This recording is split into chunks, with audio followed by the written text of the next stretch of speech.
Hello বন্ধুরা, আমি পরের ভিডিওটা নিয়ে চলে এসেছি। আমি যখন পুজো দিতে গিয়েছিলাম তখন তোমাদেরকে বলেছিলাম যে আজকে আমি ছোটো মোটো একটা বালক সেবার আয়োজন করেছিলাম। তো এই দেখো, আমি কালকে রাতেই সমস্ত কিছু বাজার টাজার করে নিয়েছি আর সমস্ত বাজার টাজার গুটিয়েও রেখেছিলাম। তো সকাল সকাল এসেই দেখো আমি রান্নাঘরে চলে এসেছি। আমি কিন্তু রান্না করিনি, করেছে আমার মা আর বম্মা। যিনি বসেছিলেন উনি হচ্ছে আমার মা আর এই হচ্ছে আমার বম্মা। আর সেই দিন ছিল প্রচুর পরিমাণে গরম, আর এই গরমের মধ্যে আমার মা আর বম্মা আমার এই ছোট্ট রান্নাঘরে অনেক কষ্ট করে এই প্রসাদগুলো রান্না করেছে। আর এই বালক সেবাটা আমি কেন দিচ্ছি সেটাও আমি তোমাদেরকে বলি। কারণ এই শ্রাবণ মাসটা হচ্ছে শিবের জন্ম মাস।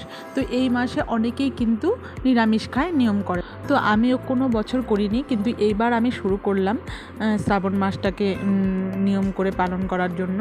তো সেই জন্য এক মাস যেহেতু আমি এই মাসটা সম্পূর্ণ করলাম, সেই উপলক্ষেই আমি এই বালক সেবার ছোট্ট করে একটা আয়োজন করেছিলাম।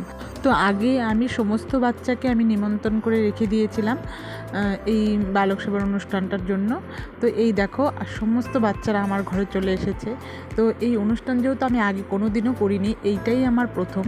তো সত্যি কথা বলতে যত অনুষ্ঠানে আয়োজন করো না কেন, এই বাচ্চাদেরকে নিয়ে করা অনুষ্ঠানটা সবথেকে বেশি মানসিক শান্তি দেয়।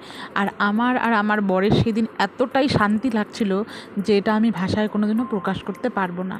তো এই বালক সেবারও কিছু নিয়মকানুন থাকে, সেগুলো তো আমার জানা ছিল না। তো এই যে পেছনে দেখছো একজন বয়স্ক ভদ্রমহিলা, তিনি হচ্ছে গিয়ে আমার পাড়ারই একজন পিসি। তো উনি সমস্ত কিছু আমাদেরকে বলে বলে দিচ্ছিল, মানে কি কি করতে হবে। ছোটো ছোটো বাচ্চাদেরকে ফার্স্টে পাটা ধুয়ে দিতে হবে, তারপরে মানে বসাতে হবে, তাদেরকে দক্ষিণা দিতে হবে। সেগুলো আমি আগেই শুনে রেখেছিলাম, কিন্তু উনি তবুও সমস্ত কিছু বলছিল। তো যাক, ভালোই হয়েছে, একজন বড় মানুষ থাকলে সব কিছুই জেনে বুঝে করা যায়।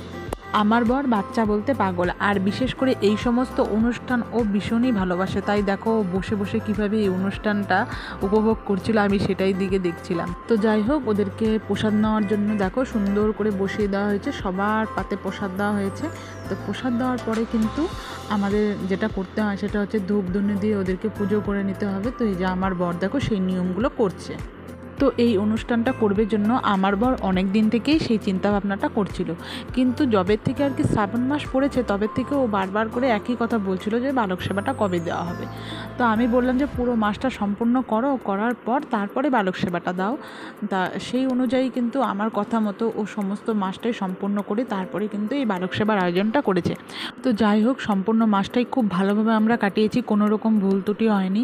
আমার সেটাই ভয় ছিল যে কোনো রকম যদি ভুল ত্রুটি হয়ে যায়। তো যাই হোক, ভালোই ভালোই মাসটা আমি কমপ্লিট করতে পেরেছি। এটাই ভগবানের কাছে চাইবো প্রত্যেকটা বছর যেন আমি এই বাবার দয়ায় এই অনুষ্ঠানটা আমি করতে পারি।